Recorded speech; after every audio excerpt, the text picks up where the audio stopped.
Well, today's lecture is by David Smith. David Smith is very well known to members of the UNE community. He is a philosopher, but before I write his bio, he's a bon vivant. He likes ideas. He's a hybrid of American and European and other things besides.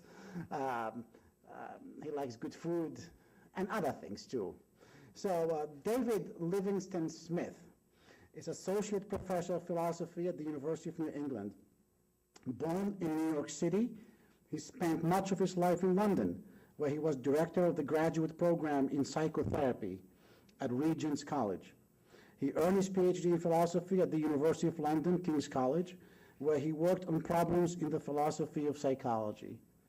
David has published widely on diverse topics, including deception and self-deception, Freud's philosophy of mind, the sociobiology of human incest avoidance, and war and human nature. His books include Freud's Philosophy of the Unconscious, published in 1999, Approaching Psychoanalysis, published in the same year, I suppose, Why We Lie, published in 2004, and The Most Dangerous Animal, published in 2007. He's currently completing a book on dehumanization, which will be published by St. Martin's Press later this year. David's work has also attracted attention in the national and international media, including Scientific American, the Wall Street Journal, the Financial Times, the Canadian Broadcasting Corporation, and National Public Radio. And I also need to say, though, that his books are incredible, they're wonderful to read. They're page turners, even though the topics and the themes seem to be heavy and ponderous. Whenever I read one of his books, they're an incredible treat, both intellectually and stylistically. So I'll leave you with David.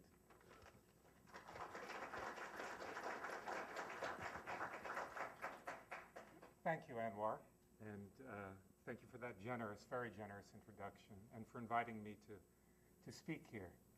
This is a very special occasion, and I wanted to prepare something very special for you. As a result, I've written something, so I hope you will forgive me for standing and reading. I know it can be somewhat alienating for a speaker to be there looking alternately from a piece of paper to the audience, but I hope you will bear with me, because I wanted to do something here which was not simply a quick and easy run-through of a set of ideas, but I wanted to present to you something in greater detail, and I wanted to give you also some insights into the new research I've been doing on this topic, which I have not yet presented elsewhere. So I'm going to speak on war and human nature. The British philosopher and public intellectual A.C. Grayling introduced his review of my book, The Most Dangerous Animal, with the following words. There is something deeply paradoxical about humanity. Look at a city and all the appurtenances of civilization it contains. Homes, businesses, schools and clinics, water supply, sewerage, transport, places of entertainment and recreation, art galleries, concert halls, sports fields, parks and gardens. To produce these things takes time, cooperation, stability, and the accumulation of resources. An anthropologist from another planet would infer from a modern city that its human occupants are rational and peaceable beings who work together for the common good in wonderfully sensible ways. The alien anthropologist would only be half right. Let the spaceship land on another day in another zone, a war zone, and the inference would be that mankind is lunatic, destructive, and dangerous. War is a chronic disease in mankind. Aggression and violence are endemic to human beings and the societies they form. Some of the greatest investment of the world's energy and resources goes into devising instruments of war and training millions of people to kill each other. This, then, is the paradox. Outside the peaceful and flourishing city is the barracks, where the soldiers drill, and the factory where the guns are made. Far beyond the horizon is the smoke and din of battle, where humans kill each other in horrifying ways that, in the past 100 years alone, have resulted in nearly 200 million violent deaths. Grayling calls this the war-peace paradox. and I think it is a fitting way to introduce the subject of this talk. However, I would like to sharpen Grayling's depiction to highlight just how paradoxical our attitudes to war and peace really are. The coexistence of widespread cooperation with mass aggression would not be puzzling if there were two different sets of people involved. However, this is not the case. Individuals who participate in or explicitly or tacitly endorse mass violence are, by and large, the same as those who cooperate with their fellow human beings in peace. In fact, a moment's reflection reveals that characterizing the war-peace paradox in terms of violence versus cooperation does not do it justice. As Plato pointed out in The Republic, and more recently biologist Robert Bigelow argued in The Dawn Warriors, group aggression requires a high level of cooperation. Bigelow is scathing in his response to those who would neatly bifurcate human behavior into that which is cooperative and that which is aggressive. A hydrogen bomb, he writes, is an example of mankind's enormous capacity for friendly cooperation. I'll continue with his remarks.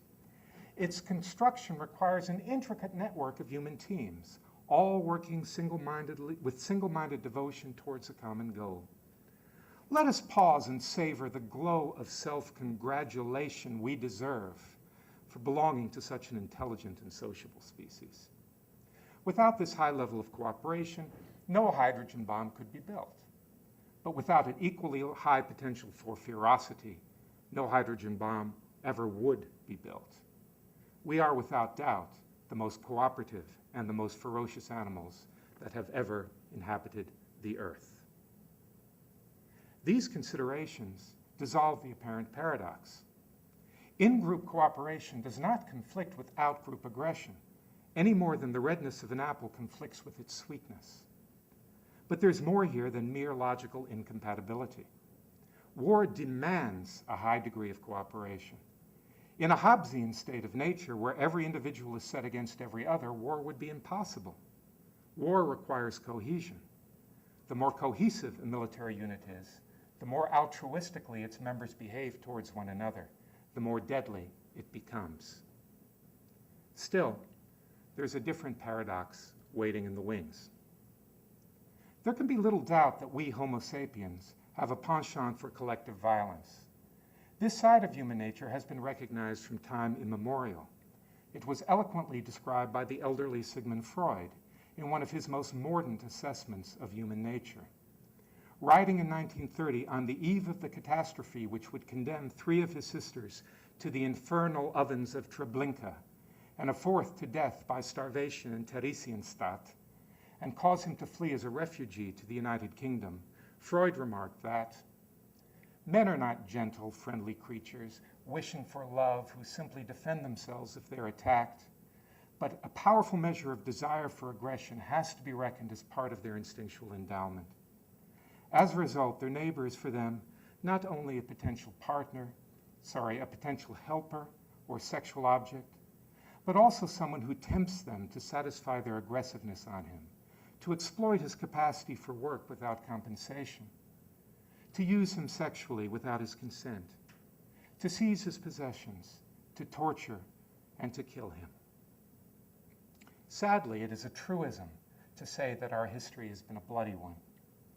But it's equally true that we have a horror of violence. We condemn killing at least as avidly as we pursue it. This side of human nature is not given as much attention as the more demonic one. It is certainly not present in depictions of killing in popular media. In the movies, killing is easy. Soldiers blow away their enemies with little difficulty or remorse. This picture resembles the behavior of dangerous sociopaths more than it does the ordinary warrior. In reality, killing, especially when it's up close and personal, can be a deeply disturbing experience that torments one for an entire lifetime. Compare the casual bloodshed of motion pictures with the real impact of close combat. Soldiers may tremble, sometimes almost to the point of convulsion, losing bladder or bowel control, or sobbing uncontrollably. William Manchester gives a powerful description in Goodbye Darkness, his memoir of serving in the Pacific Theater during World War II. Manchester recounts how he found a Japanese sniper entangled in his sniper harness. Their eyes met, he pulled the trigger, and continued pumping bullets into the corpse.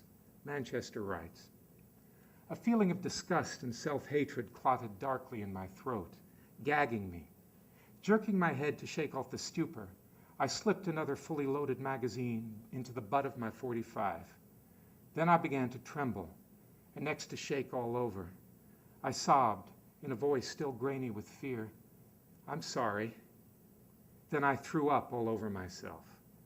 I recognized the half-digested sea ration beans dribbling down my front, smelled the vomit above the cordite. At the same time, I noticed another odor. I had urinated in my skivvies." Sometimes combatants don't get as far as pulling the trigger.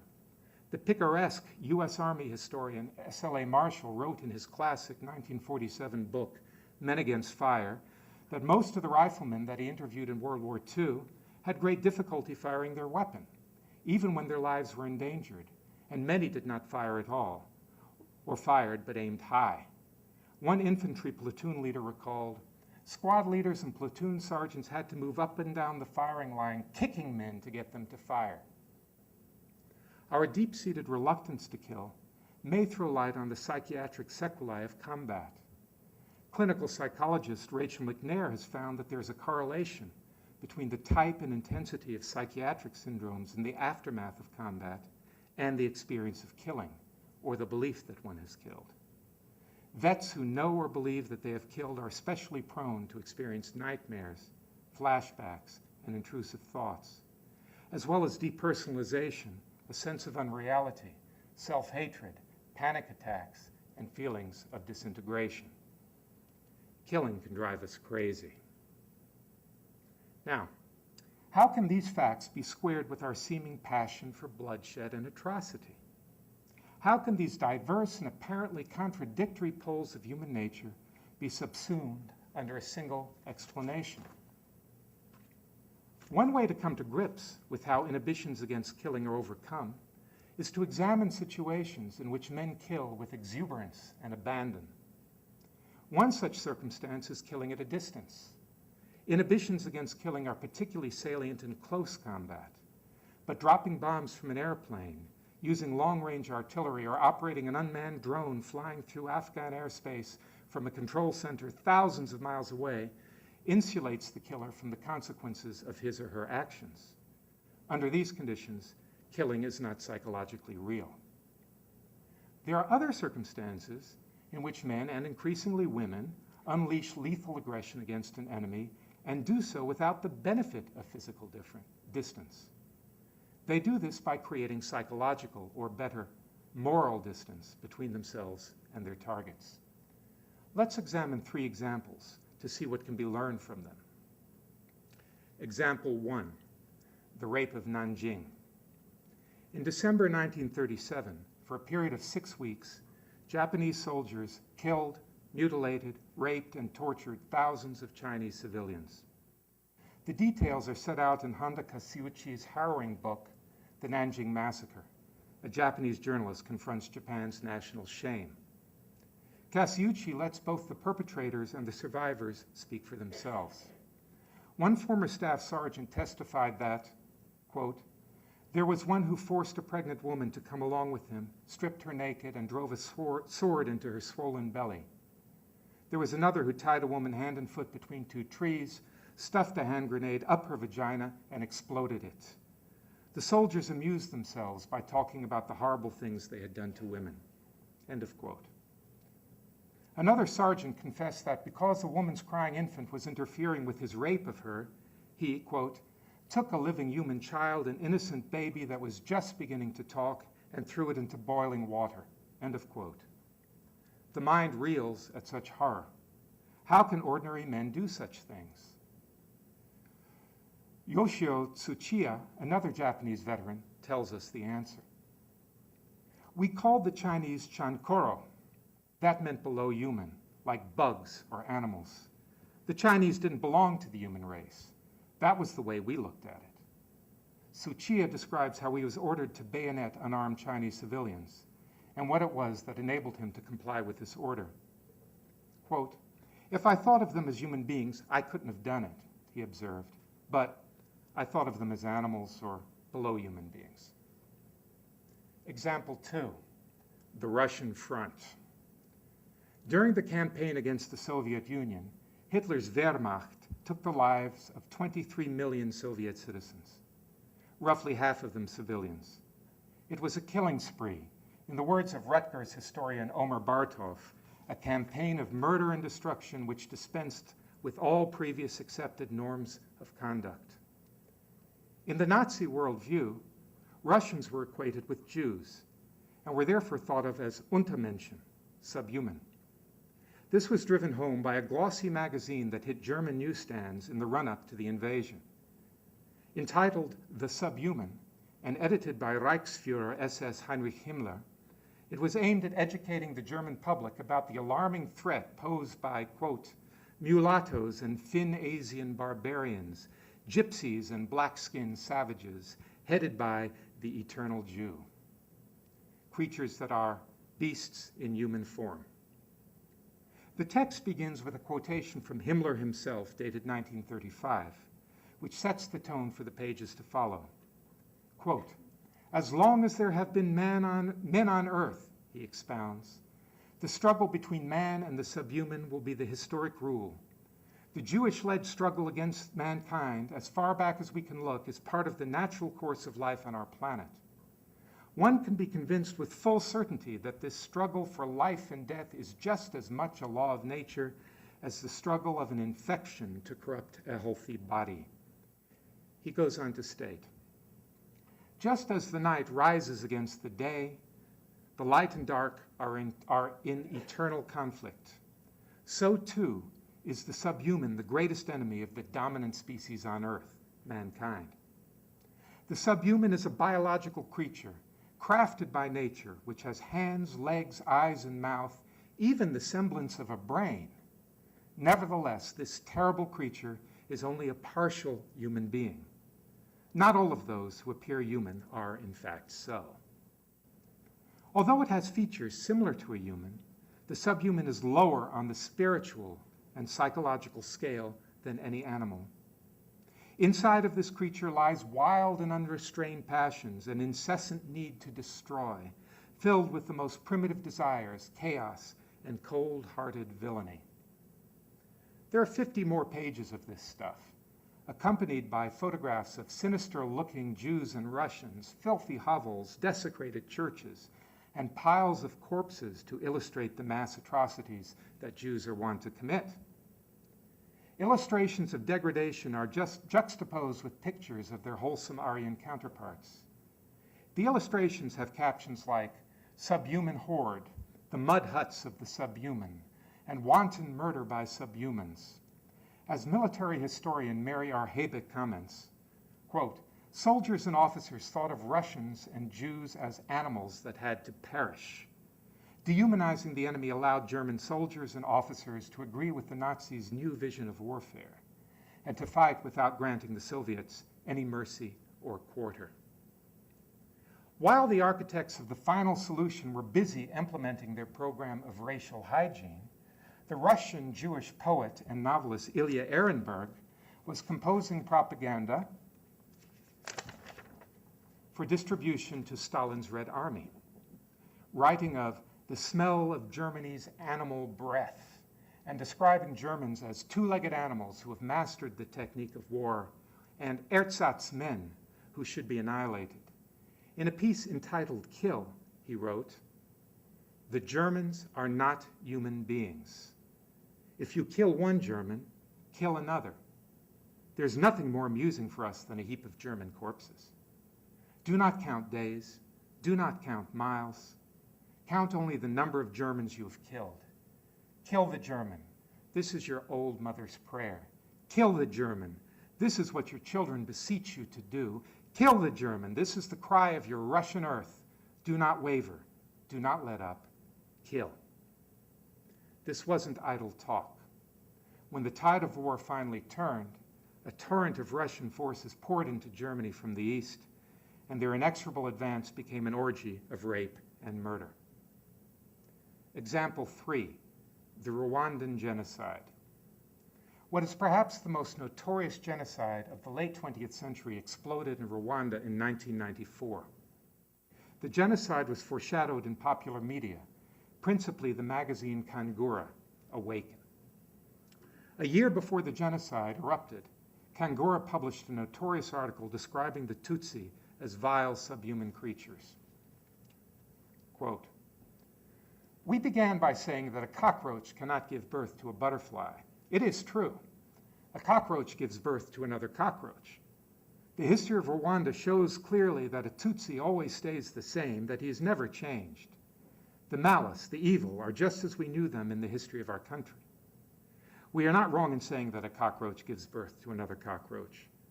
Who could tell the difference between the Inyenzi, who attacked in October 1990, and those of the 1960s? They're all linked. Their evilness is the same.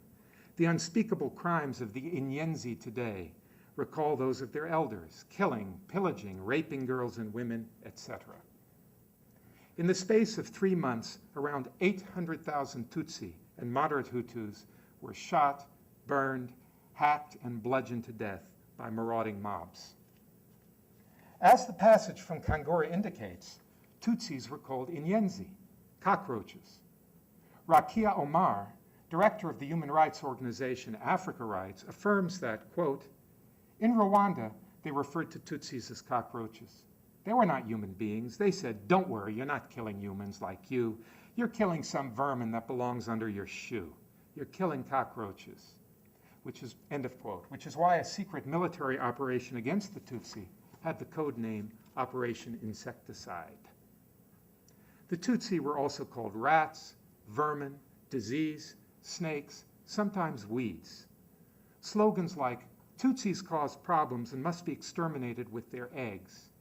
If you can't catch the louse, you kill its eggs. And if you set out to kill a rat, you must kill the pregnant rat," justified the murder of women and children. A woman who was raped during the genocide but managed to escape with her life and whose entire family was hacked to pieces is quite explicit about this. Based on what she saw, she told the historian Daniel Goldhagen, Hutu thought of Tutsi as animals. They did not have the value of a human being. You could pass some people and they shout at you saying, "Look at that cockroach, look at that snake." The killers confirmed this.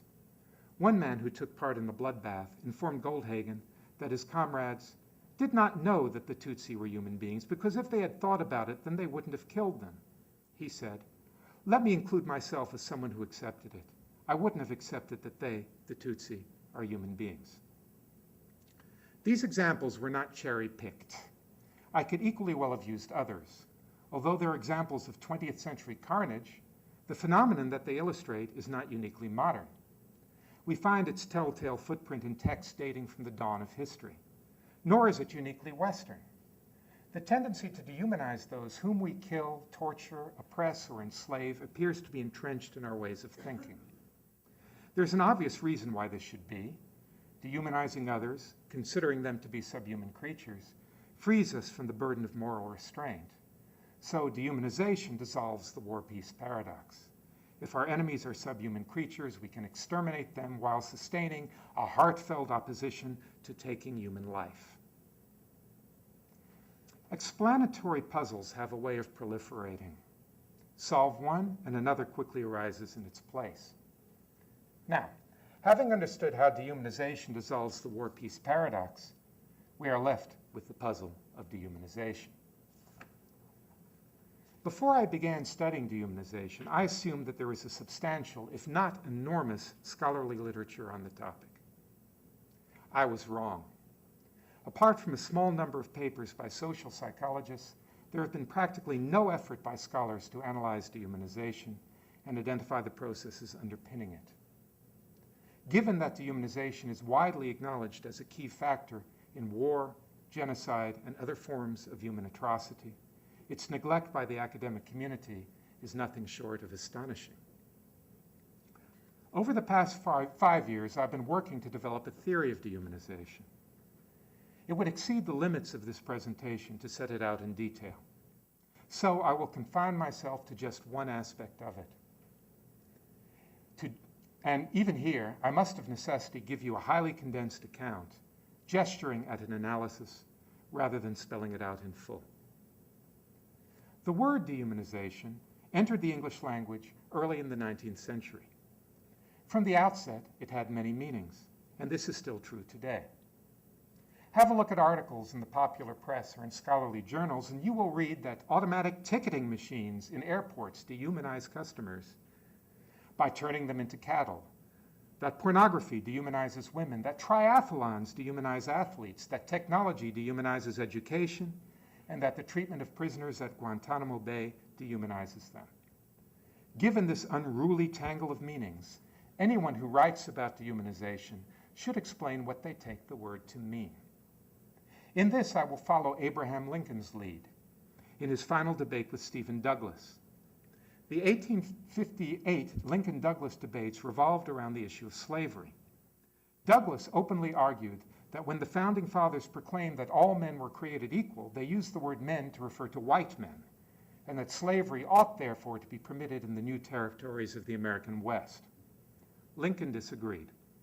He told Douglas that he displayed, quote, the tendency to dishumanize the man, end of quote, or in some reports, dishumanize the Negro, and thus, quote, take away from him all right to be supposed or considered as human, end of quote. When the New York Tribune published Lincoln's speech, the editors changed his awkward dishumanize to the more elegant dehumanize. Now, it is all good and well to say that when we dehumanize people, we regard them as less than human creatures. But this analysis is little more than a promissory note unless one can specify what exactly it entails. To do this, I would like to begin by describing a sort of folk metaphysics. Since ancient times, people have been inclined to conceive of the cosmos as a vast hierarchy with God, the supremely perfect being, sitting astride its apex, inanimate matter lying at its base, and everything else situated at one or another of the many levels in between. Although the details are different from culture to culture and from one historical epoch to the next, all versions are broadly similar. Plants are near the bottom of the metaphysical ladder, not much higher than the soil from which they grow. Simple animals like worms and snails are more perfect than plants, so they occupy a slightly higher rung. Mammals are higher still, and we humans have a privileged niche close to God. This taxonomic system is called the Great Chain of Being, the Scala Naturae, literally ladder of nature. Quote, the mighty chain of being lessening down from infinite perfection to dreary nothing, as Alexander Pope put it in the 18th century. The Great Chain wasn't just a classificatory tool. It was supposed to represent the structure of the universe. Unlike modern scientific models, which are purely descriptive, the Great Chain of Being provided a moral framework as well. Beings near to the top of the hierarchy were considered to be more worthy than things lower down, because they are closer to God. Each level of the chain was thought to contain its own hierarchy of sublevels and sub-sublevels. For instance, in the category of metals, itself a subcategory of inanimate substances, gold was considered the most noble and led the most base. So the former belonged at the top of the hierarchy of metals, while the latter was assigned a place at the bottom. In the social sphere, the king was at the top, while peasants were at the bottom. The stratification of sublevels sparked a great deal of speculation about the relative superiority or inferiority of different types of human beings, and the relationship between human types and subhuman animals. The 12th century philosopher Albertus Magnus, aka Saint Albert the Great, added a category of similitudiens hominis, creatures similar to man, situated between humans and animals. It included apes and pygmies. Later on, Enlightenment scholars discarded Albert's innovation and divided the human level into a series of sublevels that ranked human races from highest to lowest, modestly placing Caucasians at the pinnacle and relegating Native Americans and Sub-Saharan Africans to the bottom, only a hair's breadth away from the apes, an idea that underpinned Thomas Jefferson's infamous claim that apes preferred African women to members of their own species as mates. Scientifically, the scheme is nonsense. Over 150 years ago, Darwin replaced the vertical model of biodiversity with a more egalitarian horizontal one. He denied that life progresses towards a goal of perfection and asserted instead that it simply diversifies, branching outward rather than climbing upward. Nonetheless, we still talk about higher and lower animals, and the idea that we are more highly evolved than other organisms continues to suffuse the zeitgeist. Even our scientific categories retain a connection with this ancient pre-scientific model of the universe. The word primate, which refers to the order of animals that includes Homo sapiens, comes from the Latin primas, which means of the highest rank.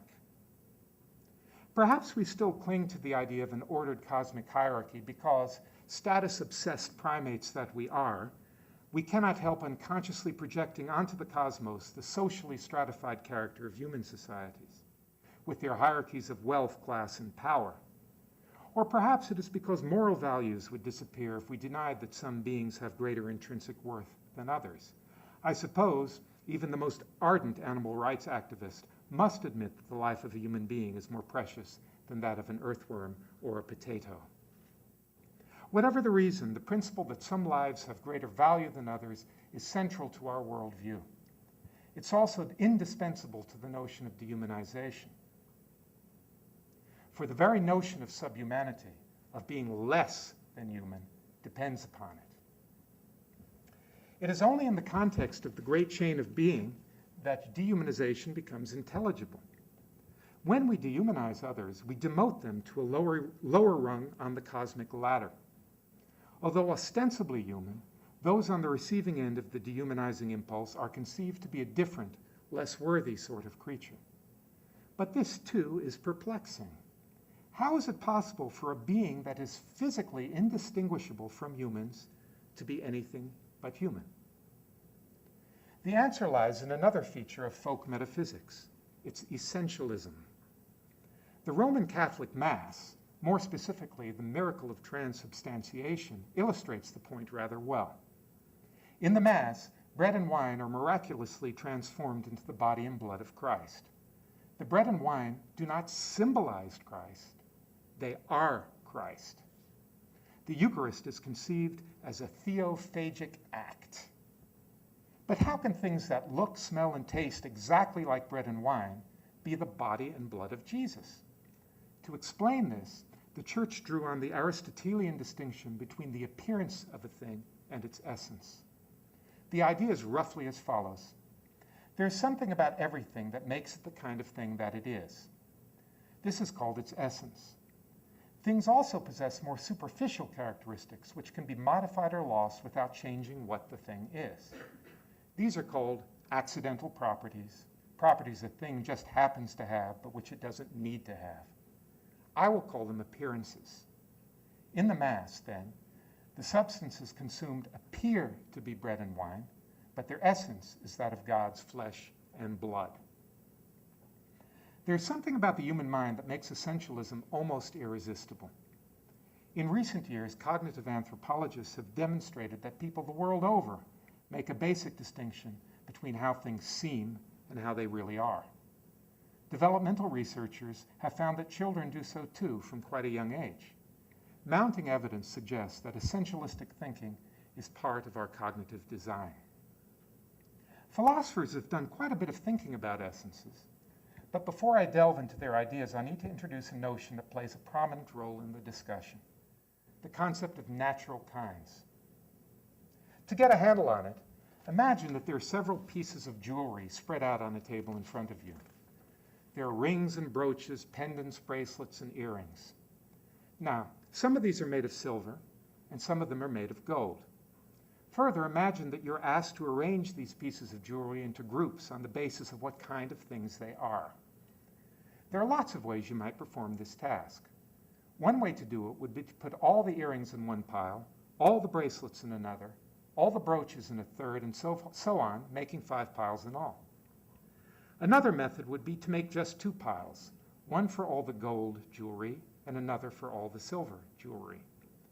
Obviously, the choice of one method or another depends on the sort of classification scheme you find most appealing. It's not that one is right and the other is wrong. The choice of a classification scheme is just a matter of how you want to cut the pie. Suppose you use the first method. You'd be dividing the jewelry into categories based on what they're used for.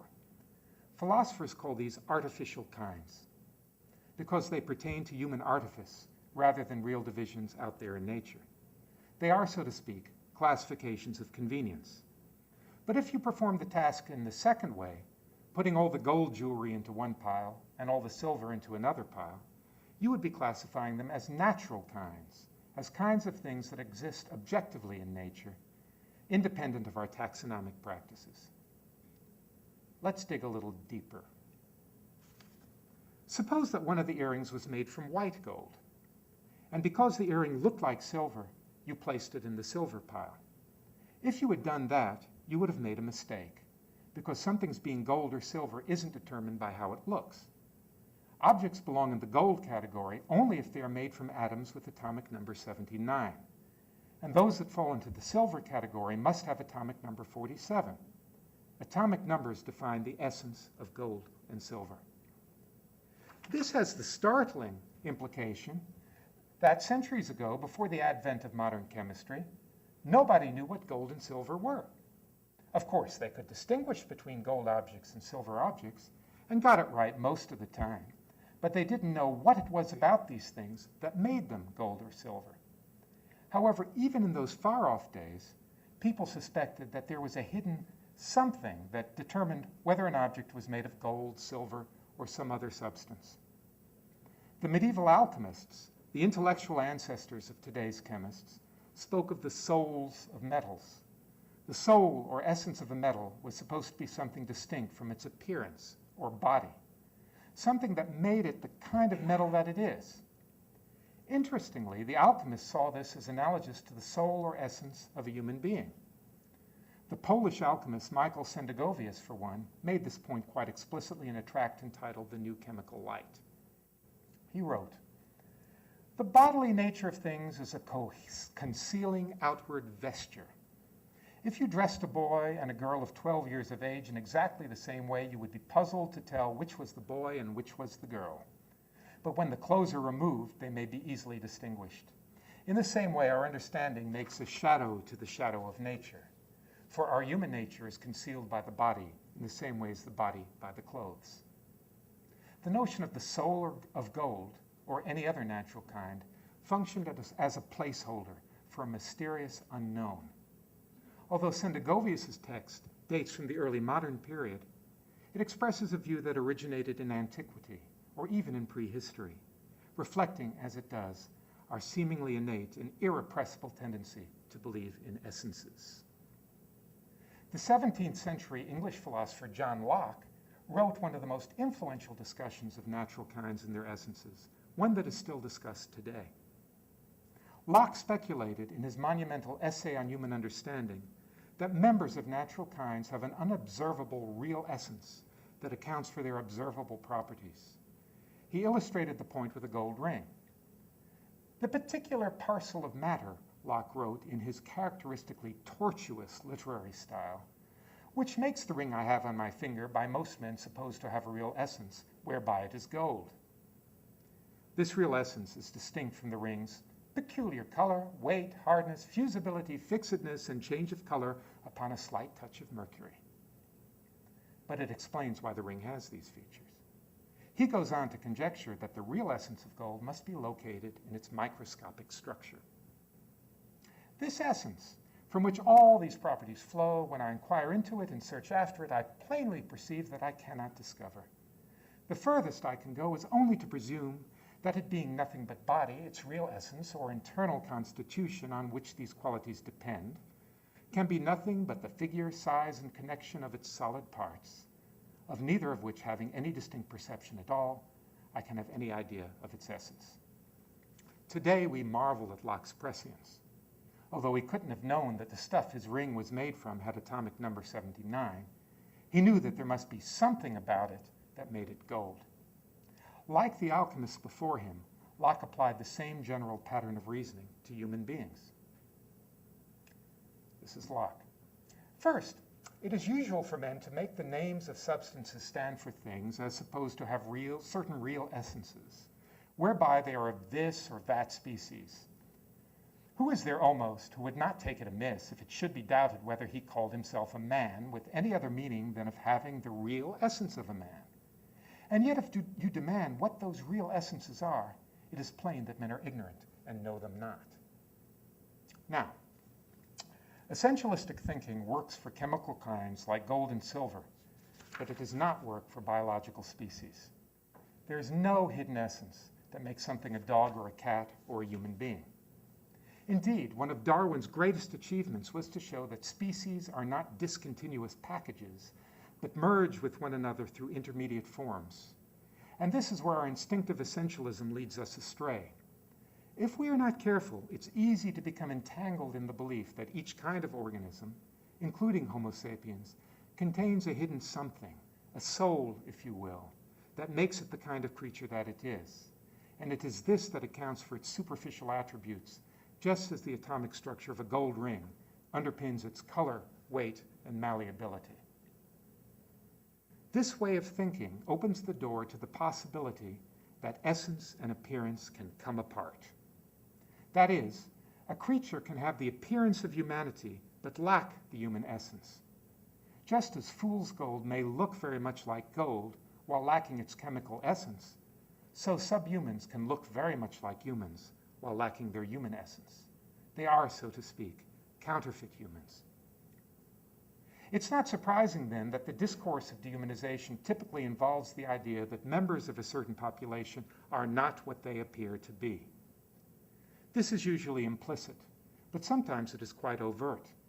In Himmler's magazine, The Subhuman, Jews are portrayed as beasts in human form, even though they have, quote, features similar to a human, end of quote. They may look like humans and act like them, but inside, where it matters, they are not like humans at all. This way of thinking comes naturally to us. We find it very easy to imagine that a being can appear human while lacking a human core. Take the idea of demonic possession. To conceive of demonic possession, you have to accept that a human being can that a non-human being can inhabit a human body. That someone can be outwardly human, but inwardly demonic. Of course, belief in demons is a primitive superstition, but the idea is a very compelling one. Films like The Exorcist, one of the biggest grossing and scariest films ever made, demonstrate that it strikes a deep chord even in educated contemporary audiences. Zombies are another example. Zombies are animate human bodies without souls, shells of human beings with nothing inside. The lifelike robots that are standard fare in science fiction are sophisticated versions of zombies. The Terminator is easy to mistake for a person, but there's nobody inside him.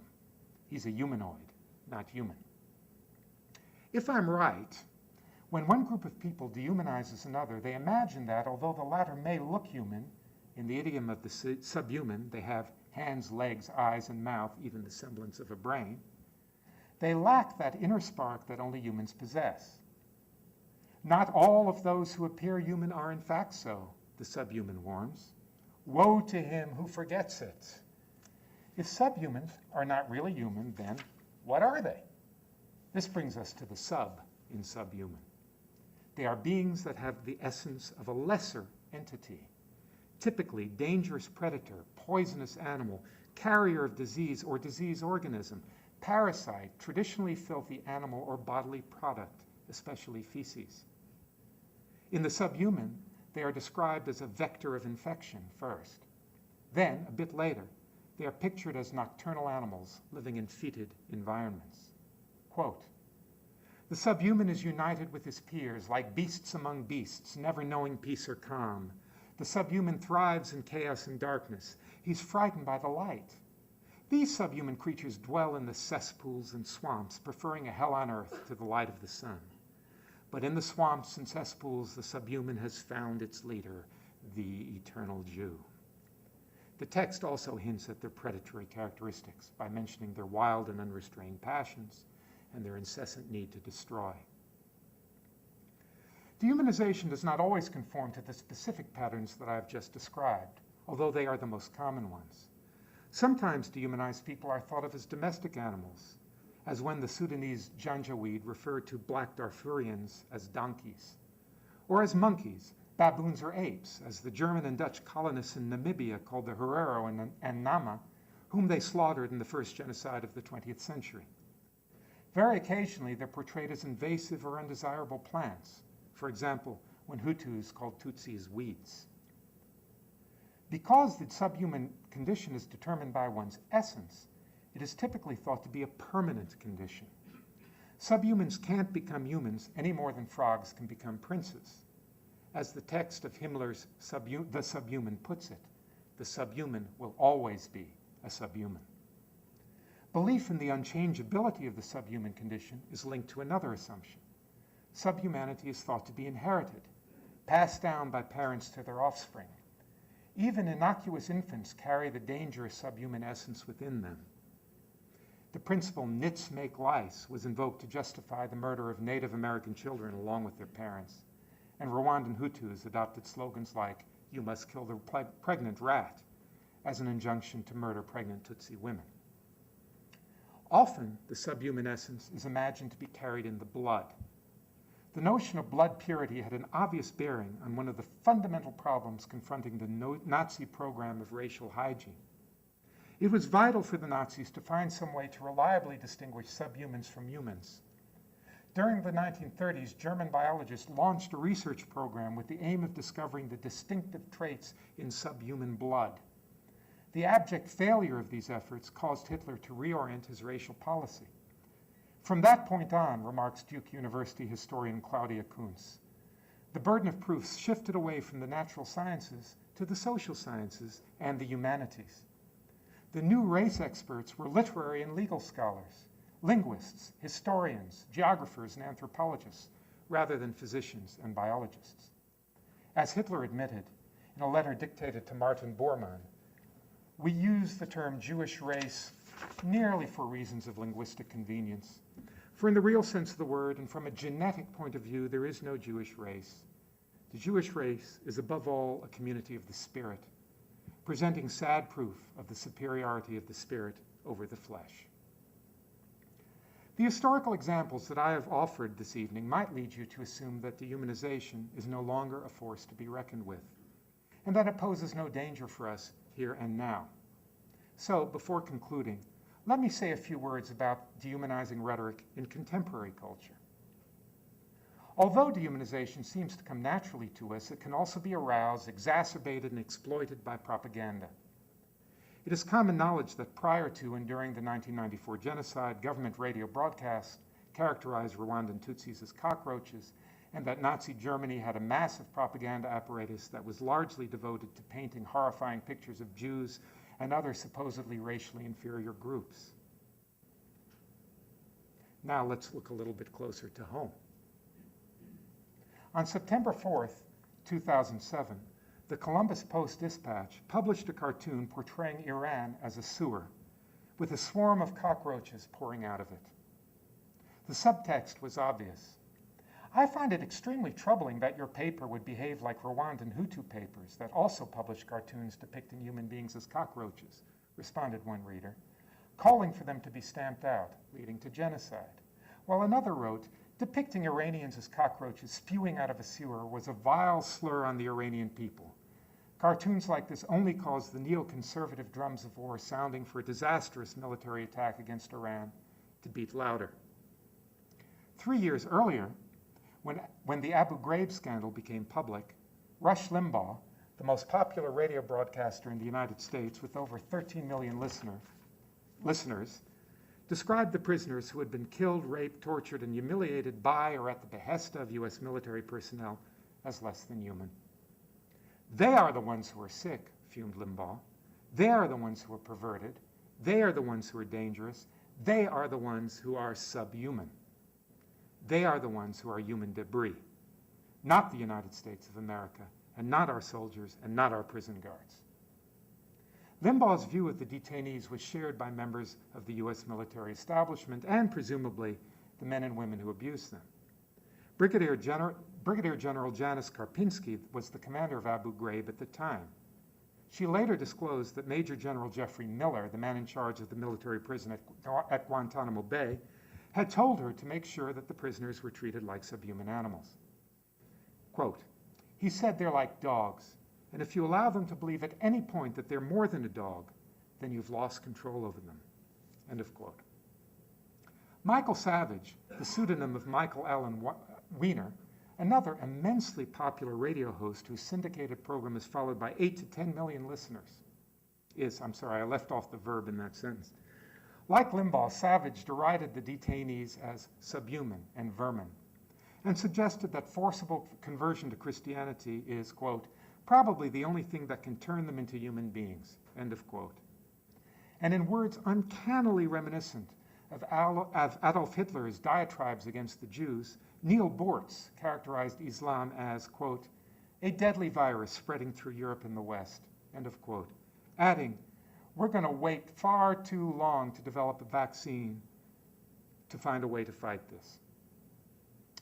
Perhaps it's not surprising that Limbaugh, Bortz, Savage, and their ilk indulge in dehumanizing rhetoric from time to time. But this sort of talk is not confined to right-wing populism. It is well represented in the mainstream media by journalists of all political stripes. To give just one example, Pulitzer Prize-winning New York Times columnist Maureen Dowd wrote in a 2003 editorial, "We want to get rid of Osama and Saddam and the Taliban and Al-Qaeda. We didn't. They're replicating and coming at us like cockroaches. Dehumanization makes strange bedfellows."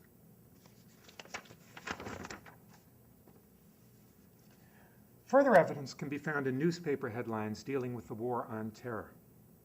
Propaganda researchers Erin Streuter and Deborah Willis note in their book At War with Metaphor that, quote, "the symbolic lexicon used by news media since 9/11 demonstrates a clear pattern. Suspected terrorists, enemy military and political leaders, and ultimately entire populations are metaphorically linked to animals, particularly to prey. This holds true both nationally and internationally. Headlines of newspapers of many political affiliations across the US, Europe, and Australia generate, with remarkable consistency, this journalistic framing of the enemy as hunted animal. Most frequently, enemies are identified with the lower order animals, conventionally regarded as especially noxious. Media reports of wars in Afghanistan and Iraq are punctuated by language expressing notions of pursuit, capture, and entrapment, via a particular vocabulary that relies on animal metaphors such as hunt, trap, snare, net, and corral. Terrorists are caught in a trap while the enemy scurries for cover or slithers out of reach. Neutral terms such as search or look for have been almost entirely replaced by the dominant hunt model, as in repeated references to the hunt for terrorists. Before closing, let's look at this in a bit more detail. Sometimes the wars in Iraq and Afghanistan are presented as hunting expeditions, and I'll intersperse this with some example newspaper headlines. As British close in on Basra, Iraqis scurry away. Terror hunt snares 25, and net closes around bin Laden. With enemy bases as animal nests, Pakistanis give up on lair of Osama, and terror nest in Fallujah is attacked, from which the quarry must be driven out. Why bin Laden is so difficult to smoke out. America's new dilemma, how to smoke bin Laden out from caves. The idea is to trap the animal. Trap may net Taliban chief. FBI terror sting nets mosque leaders, and confine it to a cage. Even locked in a cage, Saddam poses serious danger. Sometimes the enemy is a ravening predator, chained beast, shackled Saddam dragged to court, or a monster, the terrorism monster of monsters and Muslims. At other times, he's a pesky rodent. Americans cleaned out rat's nest in Afghanistan, Hussein's rat hole. A venomous snake, the viper awaits. Former Arab power is poisonous snake. An insect, Iraqi forces find hornet's nest in Fallujah. Operation Desert Pest. Terrorists like rats and cockroaches skulk in the dark. Or a disease organism, Al-Qaeda mutating like a virus. Only Muslim leaders can remove spreading cancer of Islamic terrorism. In any case, they reproduce at an alarming rate. Iraq breeding suicide killers, continent a breeding ground for radical Islam. Our enemies aren't just wicked, they're not even human. You may think I'm making far too much of these examples, that I'm leaping upon mere figures of speech and inflating them beyond all recognition. Surely these are just metaphors and don't imply that anyone is subhuman. But they're not just metaphors. They express something deeper, something very important to understand.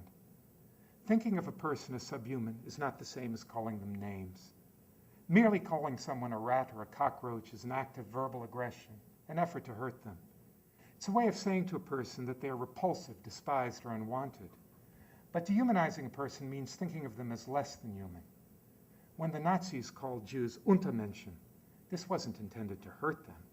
If the Holocaust had been an exercise in name-calling, the history of the 20th century would have been far less bloody. Given the time available to me this evening, I've been able to give you only a small taste of the evidence supporting my claims about the pervasiveness of the dehumanizing impulse and its role in war and other forms of collective violence. Furthermore, I've been able to do little more than gesture towards an analysis of how the process of dehumanization works. But I hope I have succeeded in stimulating your curiosity about our constructions of humanity and subhumanity and their part in the agony and devastation that we regularly visit upon our own species.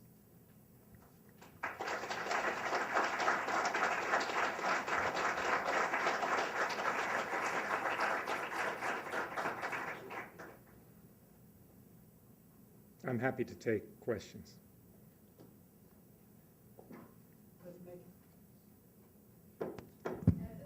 Let's make sure we use microphones on each side. So. This is a personal and very unscientific question. But first of all, I should preface it by saying I really enjoyed the book and learned a lot.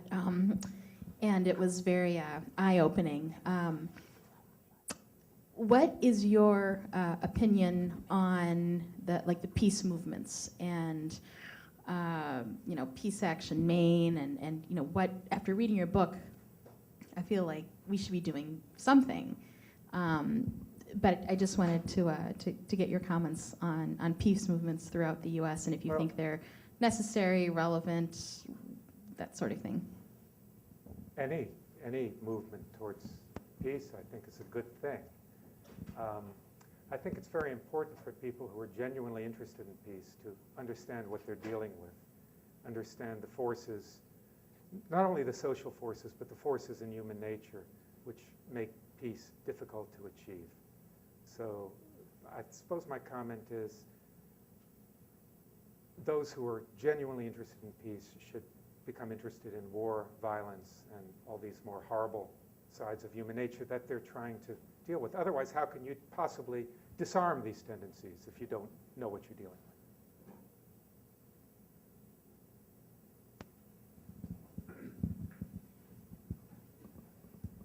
Thank you, of course, for a very interesting talk. I've started to read your book and haven't gotten through it all yet, and I recognized a few things from there that you mentioned tonight. I guess I want to ask about a perspective on the research that you've presented. And my question comes from my own training as a sociologist rather than a psychologist, and more from reading Marx than from reading Freud.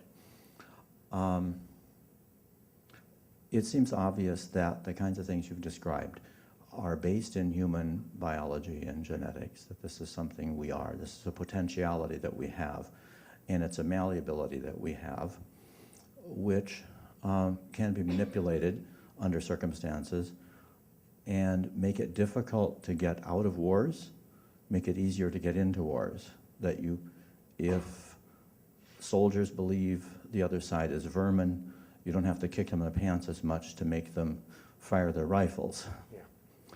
I don't think that this really explains why wars start. And I wondered if you have some thoughts about, to make the example a little clearer, Germany didn't go to war with Russia because they thought they needed to exterminate a lower race.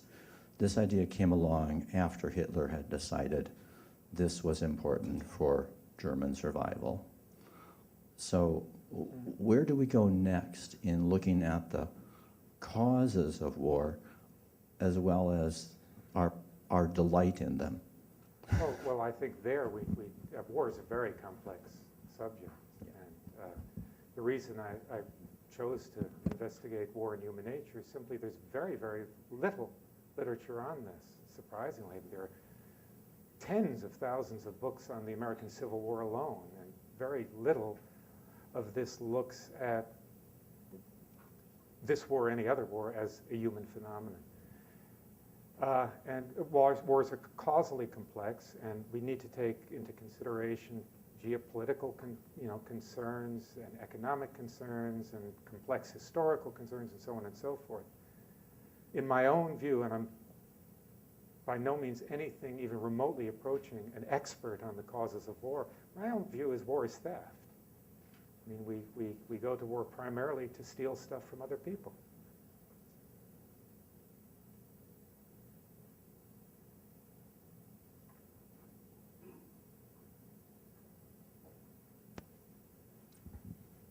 Thank you. That was so fascinating. And I haven't yet gotten to read the book, so forgive me if this is in the book.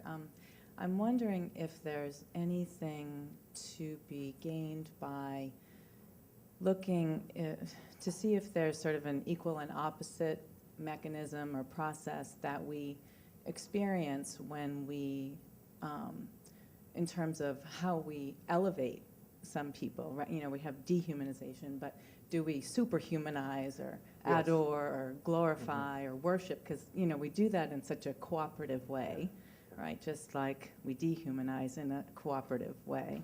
And is there something? That's an extremely good question, and it is something that I do not address in the book. But I think it's an important point. What's going on in dehumanization is that there's a difference created. So if we retain our status as human beings and we knock down the enemy's status to that of the subhuman, there's a distance which makes the enemy then not our moral equals, and then that unleashes our inhibitions against aggression, or dissolves our inhibitions against aggression, softens them. But there's another way you can go. That is, you can elevate yourself above the human. You can see yourself as the usual formula is divinely protected or divinely guided. And this you find a lot more in ancient warfare, that the warriors conceive of themselves as kind of participating in the divine forces represented by the emperor, the leader, the chieftain, etc. And that creates the required differential. That's a really good question. Except I was thinking more of how we elevate ourselves in that instance, you know, where we are having a mandate, right, from from on high. Yes. And but what every about bit helps. how we elevate others? You know, how we take a celebrity or a figure, a religious leader or a cult leader or something, and make them sort of more, you know, that we have that capacity not only to stomp here's down, what but I'd say to about this, putting on my old Freudian hat here. We're all looking for salvation, and we're all prone to illusions of salvation. And we churn out gods in human form as well as in non-human form to try and secure that for ourselves. And once we've churned one out, of course, they will have an extraordinary influence over our own thinking and behavior.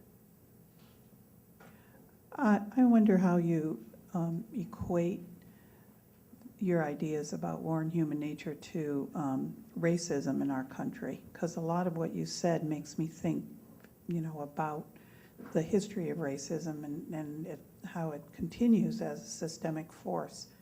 It's certainly, you certainly said a lot about the dehumanizing aspects of war, and I see that acted out even today. So I'm curious about what your thinking is about that. Yeah, that's a really good question. It's something I'm addressing in detail in the book I'm writing now. I mean, race, as is conventionally understood,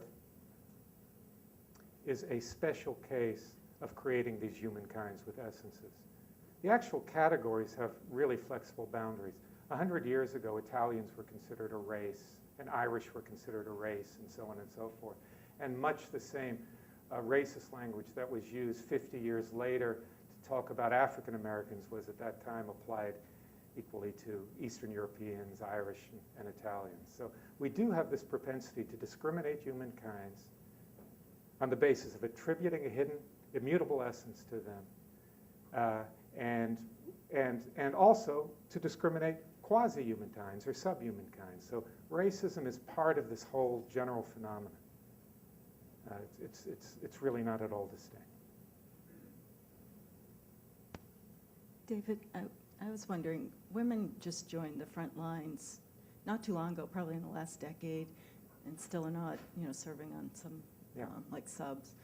Has that added anything to the equation here as far as, how we're conducting ourselves? Well, women now have the opportunity to destroy their souls too. I mean, to suffer the horrible consequences of war. We grossly underestimate the psychological and spiritual consequences of war. We really, really, really do. We grossly underestimate the burdens that people who go to war carry, people particularly who have been engaged in combat. And we think that just this hype about heroism and this sort of stuff can somehow magically relieve these burdens. Other cultures were more intelligent. Many cultures, including the ancient Romans, required returning warriors to go through rituals of purification because they recognized that there was a stain of blood on them. In other words, they recognized this burden that comes through doing violence to one's nature, one's inhibitions against killing members of one's own kind, which is half of the equation. Even in medieval Europe, even in officially religiously endorsed wars, returning knights had to do penance, sometimes a year's penance, to remove that burden. Here, we just say rah, rah, rah, the heroes, or we have this PTSD industry, which treats these terrible crushing burdens as though they are diseases that can be readily cured. So, a somewhat, I guess, cynical response, all these opportunities for horror have been opened up to women now as well.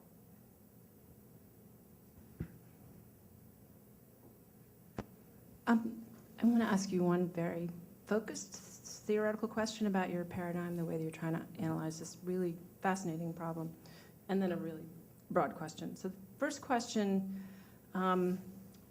you probably know that in literary theory and theories about identity, one of the shifts that has happened is from trying to think outside of the model of essence, and I'm going to use Saussure and the linguistic model just because it's kind of helpful boil-down model, which you probably understand, but Saussure points out that we understand the meaning of language because not just because of the essence of the word, but because of its difference from other things. So a dog is a dog, not just because it looks like a dog, but because it's not a cat and it's not a horse. And in the model that you described, it seems like you're looking primarily at sort of one relation between, let's say, the more aggressive party against the dehumanized party, and theorizing about how the essence of the dehumanized party is imagined or distorted.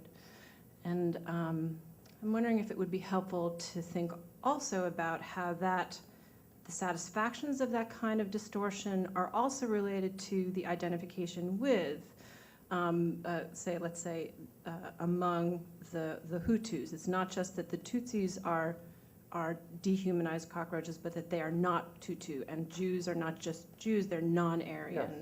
Oh, sure. You understand what I'm saying? Yeah, but whenever, strictly speaking, whenever you attribute an essence, this essence is supposed to supply necessary and sufficient conditions for the identity of the thing. That means it includes everything that belongs and excludes everything else.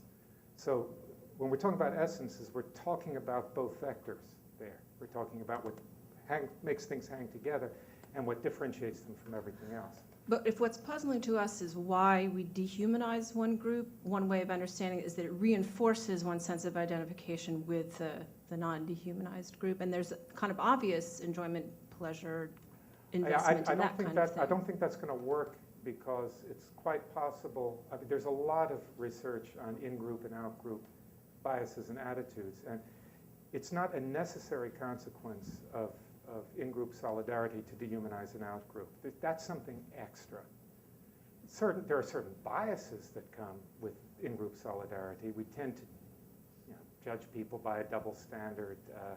For instance, we tend to see the out-group as less heterogeneous than the in-group and so on, but it falls well short of dehumanization.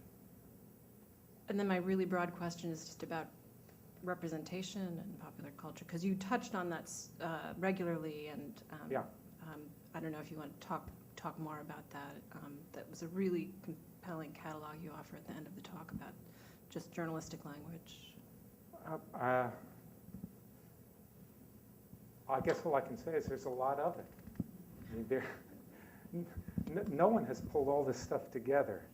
It's very scattered, but there are just remarkable resources for looking at these sorts of representations of human beings in popular culture as well as more esoteric areas. Tim, you want to ask a question? Well, I was actually going to ask a question until all these hands went up over here, and I thought it probably wasn't necessary. But since I've got the microphone, fabulous talk, David. Thank you. I'm coming from the perspective, the philosophy of considering all humans to be animals, and yet, your argument is that we have something unique. We can't learn anything at all from animal behavior. Is that absolutely true? Are there any examples? That's not my argument at all. I mean, I of course, don't really study animals. I study bacteria, and I see a lot of parallels between human behavior and the behavior of pathogenic organisms. No, I'm a philosophical naturalist. We are animals, of course we are. We're organisms, and all organisms have profound similarities. What's important, though, is we tend not to think of ourselves that way, and that's part of what drives this dehumanizing impulse. If we look at the history of the terminology, it's really interesting. Before about the 17th century, the word animal was inclusive of human beings. When Aristotle said that human beings are political animals, he wasn't doing anything funny with words. He thought that animal was the genus and human was the species. After the 17th century, the terminology shifted, and then animal and human became juxtaposed. So when people talk about the enemy as an animal, they're using this kind of post-17th century construction of animal versus human. No, these sorts of things, this is pure fantasy.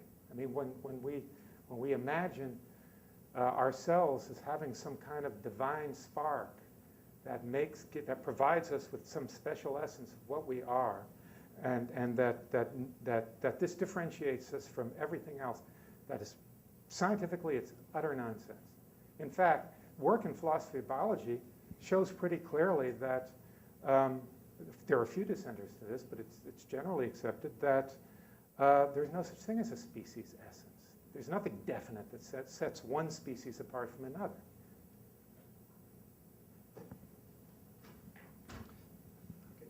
Hi, David. I have a question about, do you look in your current research into sports at all? And I'm thinking of more violent sports like football or ultimate fighting or boxing. Because I remember my football coaches when I played in high school, they described the game as an organized war. And there was kind of this sense of, you're out to kill the other team. And, and when you hit somebody, you're driving through the man. I remember, the kind of description was very, very violent. I'm just curious if you've looked into that. I haven't done any work in that area, but I know people who are doing work in that area.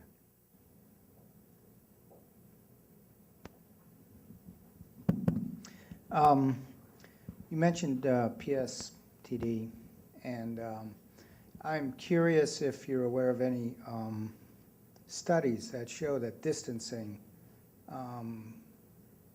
results in less PSTD than... Yeah. You want to go, there's hardly any, because, and I think one of the reasons for that is that, oddly, and this I think reveals a great deal about our attitudes, people don't consider killing in war. They don't consider it as a psychologically significant event. You need to go to I think Rachel McNair is the only psychologist working on this. And her research success is quite a definite correlation. Yeah, I mean, intuitively, it would seem to be the case. I was just wondering if it was too new, but apparently. It's just, look, we don't like to, it's very, very, Bertrand Russell noted this a long time ago. We talk about people going off and giving their lives for their country. Well, we miss the point that they're going off taking lives for their country. We just don't like this idea. And this casts a kind of a cloak of avoidance over a lot of features of war, which really need to be understood. For the benefits of those who partake in it, it needs to be understood.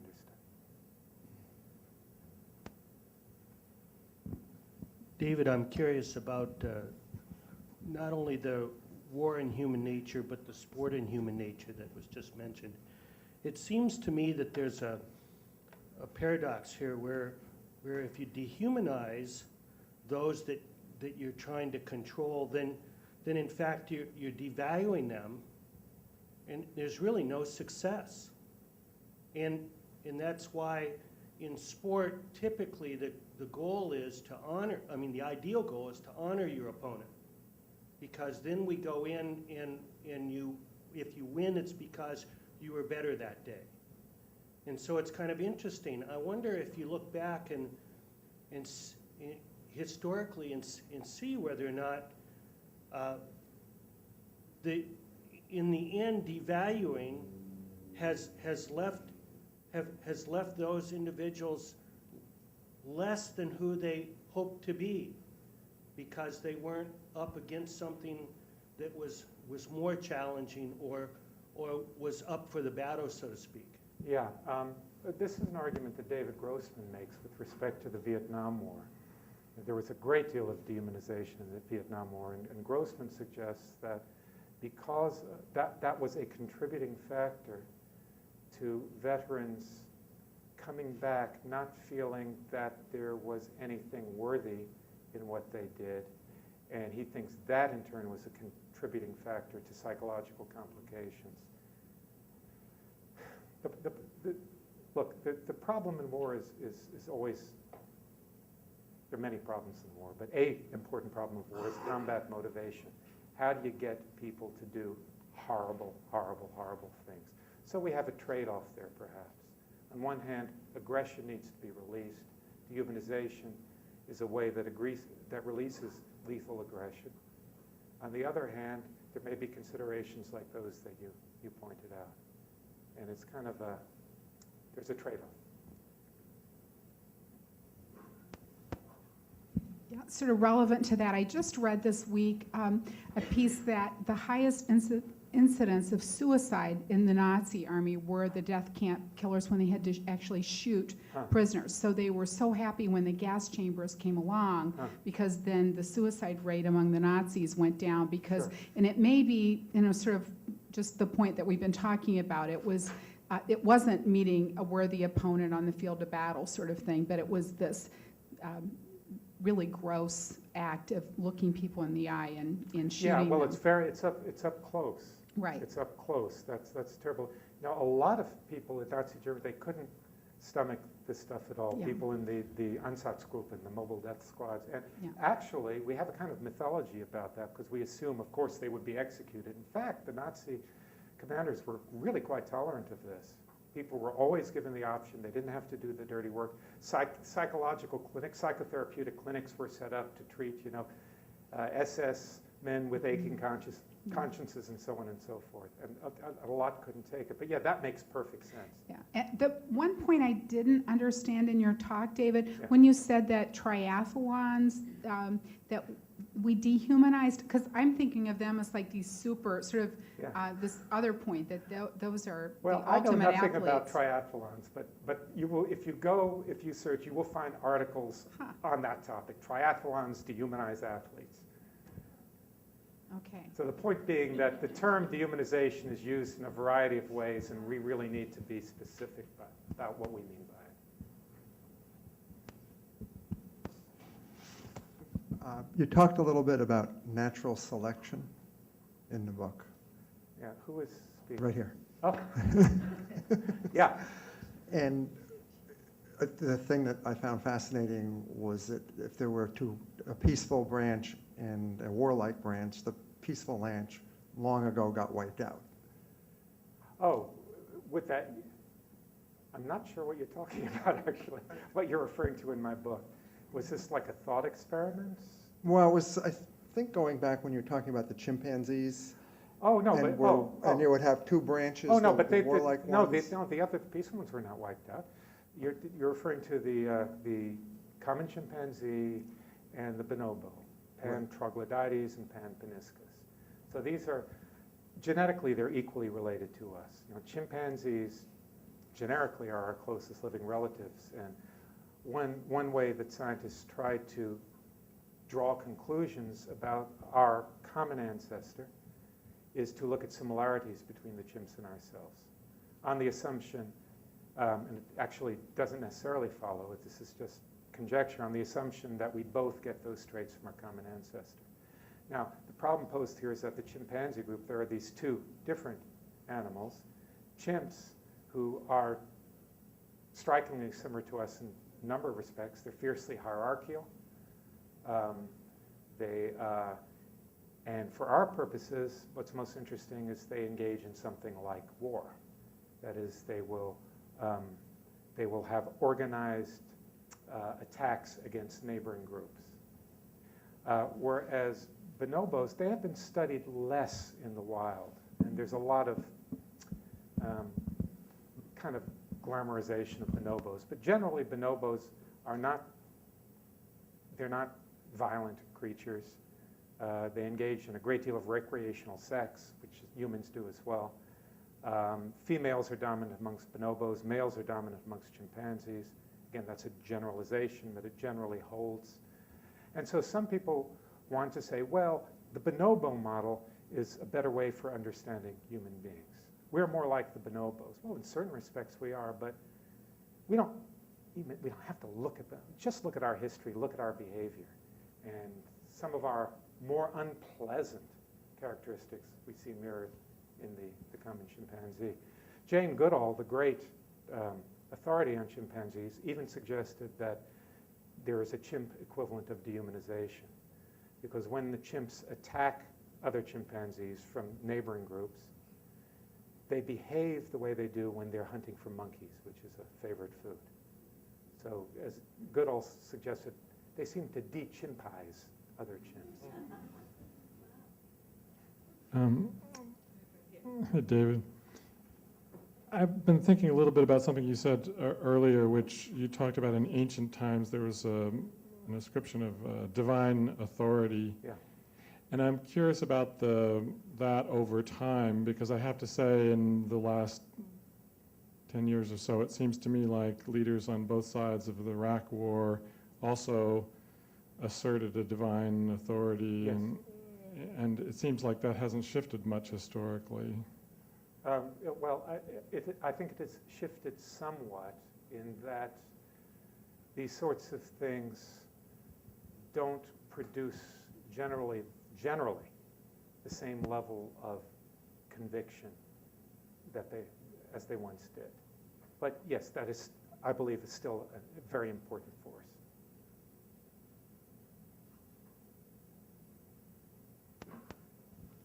In your studies, were there any indications that there was dehumanization used during the United States Civil War? That's a really interesting question, and I haven't found any. I haven't looked very hard, and I would love to speak to a Civil War scholar about that.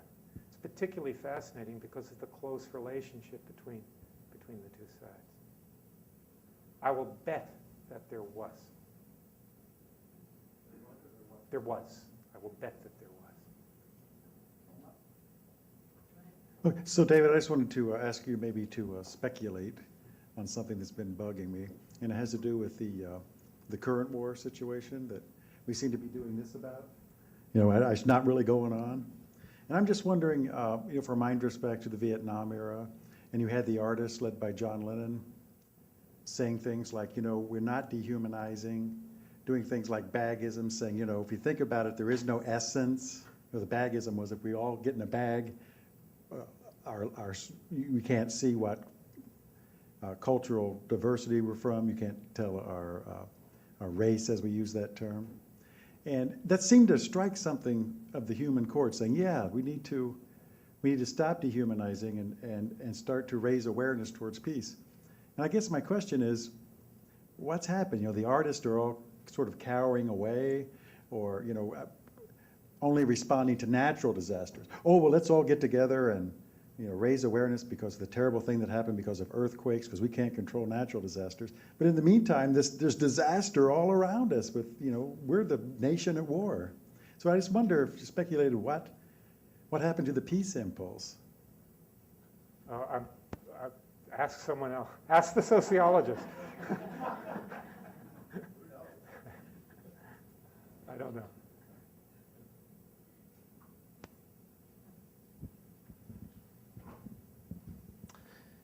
I wanted to comment earlier on a comment that was made, and it is interesting to me where dehumanizing shows up, and I'm active in the veteran community, and I'd just like to put out there that it's getting to, in referring to post-traumatic stress disorder as PTSD.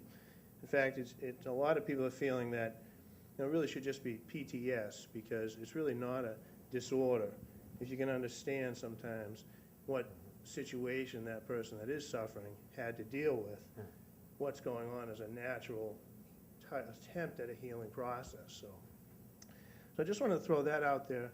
And another thing that I wanted to comment on in reference to you're talking about distancing from the kill or killing. Although immediately it's not as traumatic, obviously, but what they're finding now, a lot of people that were in the Vietnam War that were able to get out and deal with it by keeping busy, pouring themselves into their careers, and well, now a lot of those folks are retiring, and a lot of veteran centers, across the country are being inundated with people in this situation. And I knew a gentleman that he would say that he was over in Vietnam and didn't have a bad duty. He was in an office all the time. He had a lot of fun doing things. But his office, every paper that authorized a bombing, he had something to do with. So he wasn't directly. But I will say that over time, that severely traumatized him. Now, in your book, you reference the name of the pilot, and I can't bring his name to mind. Yeah, the Hiroshima guy. Yeah. Right, and he held firm, to the end that it was the right thing to do. I'd do it again, and all like that. And people do that, but also now they realize, and I've in talking to members of his family or his kids or some of these people that seem to be able to deal with this in that context, it manifests in other areas of their life. They'll be very distant from their kids, or they're very... Absolutely. These things are often not obvious. And again, the language of disorder tends to mask that. That is, if people don't have certain symptoms, we conclude that they haven't been harmed. But human nature is a subtle thing. With respect to your first question, I would propose shortening the abbreviation even more to PT. I think stress is a trivializing term. David, if I may allow myself the last question. Is denigration a form of dehumanization? It's less than, one can denigrate another while still regarding them as a human being. In fact, I would have to think this through, but I'm attracted to the conclusion that when we dehumanize, we do not denigrate. The denigration requires some recognition of human status. It's still within the sphere of the human. It's just we're saying someone is imperfectly human or a flawed human being, whereas when we dehumanize, we're removing them from the category of the human. We're putting them, in effect, in the category of the monstrous. with this wonderful comment, I invite you to join us for some nice food outside and also some drinks. Thank you so much, David. I have one more announcement to make. We have a wonderful series of activities this coming month in March, beginning